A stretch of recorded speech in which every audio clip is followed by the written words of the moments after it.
Hello everybody, Yannick Chauvin once again, and we're going to look at part 2 of the portrait makeover. And this time we're going to be going through removing pimples and diminishing wrinkles in the skin. Now, of course, I didn't say remove all the wrinkles because we won't, but we will diminish them a little bit. I want to make sure that my person stays somewhat human at the end of this whole process. So we'll be doing that together. Now, if you missed part 1 of my tutorial, you can go check it out. I put the link right above the video. It's on whitening teeth and eyes. So let's get to it. So this is a photo of world-renowned opera singer Steve Michaud, who lives in my neck of the woods in Gatineau, Quebec. And I was fortunate enough to do all his new promo shots for his marketing campaign and his website and his brochures and everything. So we had lots and lots of fun together. We went on location, which is under the Canal Bridge in Ottawa, and we did some studio shots as well. And if you want to check it out, I put the link to his website, and you can go check out my images there and check out what he does. Alrighty, now back to the drawing board.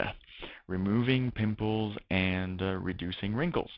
Now the first thing we'll be doing is duplicating our layer, and I'll bring the layers palette over so you can see that. And how we do that is pretty simple. It's Control-J on the PC or Command-J on the Mac. It's that simple. You can always go in the Layers palette here, Duplicate Layer, and do it from there as well. But I like the shortcut keys. Now, the reason why we do a duplicate layer is that we don't want to work on our original, and it's just for a precaution for now. We will be using a duplicate layer later on when we'll be reducing the wrinkles as well, and it will have an influence at that point. But for now, let's start by removing stuff. I'll double click on the zoom tool to get 100%. Sometimes you need to get even closer than that, but it's a nice headshot, so we'll keep it at 100%. And the first thing we're going to do is remove the things that we want 100% removed, so completely off the face. And that's what we'll do. Now you can do that in two ways. You can use the spot healing brush or the regular healing brush. The spot healing brush, what it does is that you don't have to select a source point to get the information from. It'll go around where you're actually doing and remove some of the imperfections in the skin by looking at the texture around the healing area and doing its magic and getting the information there. I rarely use this. I prefer complete control over what I'm doing, so I'll use the regular healing brush. Now what you need to do with this is to find a source point where you want the texture to be taken from and then applied to the pimples or the skin imperfections. And the way you do that is by holding the Alt key down. And then you see that there's a crosshair that appears in the middle of my circle, and that says, well, select a point, and you do that by left clicking on the mouse. So a regular click like so, removing the Alt, releasing the Alt key, and then you're ready to go. And you can see the crosshair just below, and it'll always source from that point. Alright.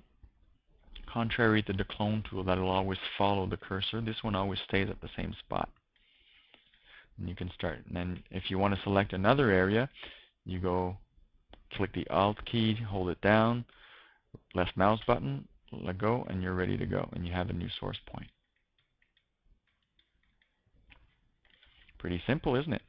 Now, I want to emphasize the fact that a small brush size is super, super important because it's getting light information as well. So the bigger your brush, the more light information it will get around your subject.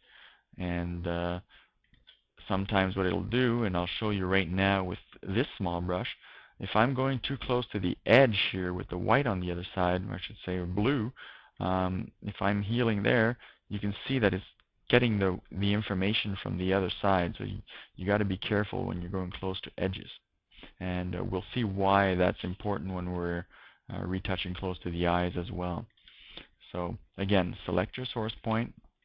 And once you're used to it, you'll be going pretty fast at this. Now I'm only removing skin imperfections that I want 100% removed from this image.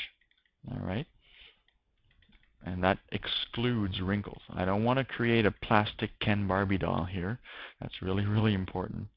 Okay, so I just want to remove some imperfections, and then we'll touch the wrinkles.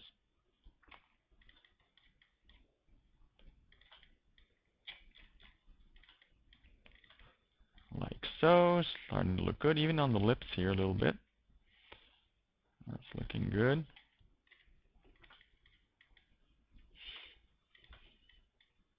Now you can spend a lot of time doing this, but for purpose of this tutorial, I'll make it quick. And that's looking good.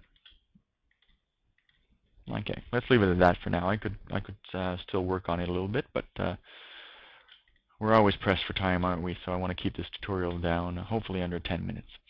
Okay, next thing we want to do is flatten the image, and then Control J once again to duplicate the image. Now to flatten your image, what you need to do is go into Layer, and then Flatten Image. Now I've created a shortcut key of F2 on my keyboard because I do it a lot.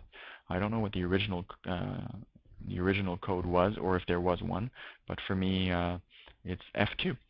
All right. Now that I've reduplicated my layer, I'm going to remain with my healing brush, and I'm going to start removing wrinkles. Now they're going to be disappearing at 100% because that's how my brush is right now, but that's all right. Don't worry. We're going to bring them back a little bit.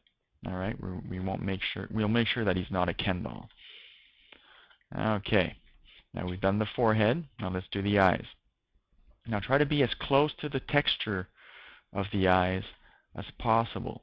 Because sometimes if we go get some cheek texture, it doesn't match. It's not the same kind of skin texture. So make sure you're as close to the eye as possible, and just do some small strokes.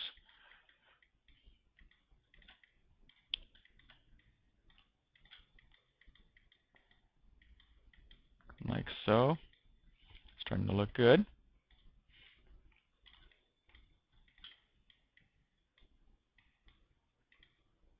Okay. So this is one eye. Let's do the other eye.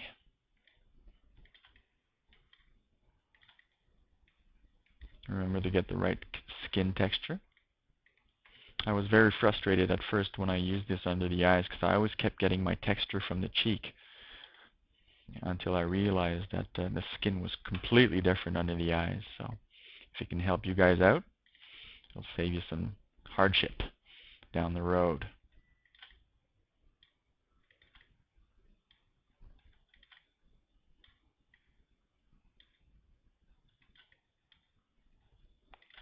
Okay, it's starting to look good. I could work on it another few minutes, but we'll just leave it at that for now.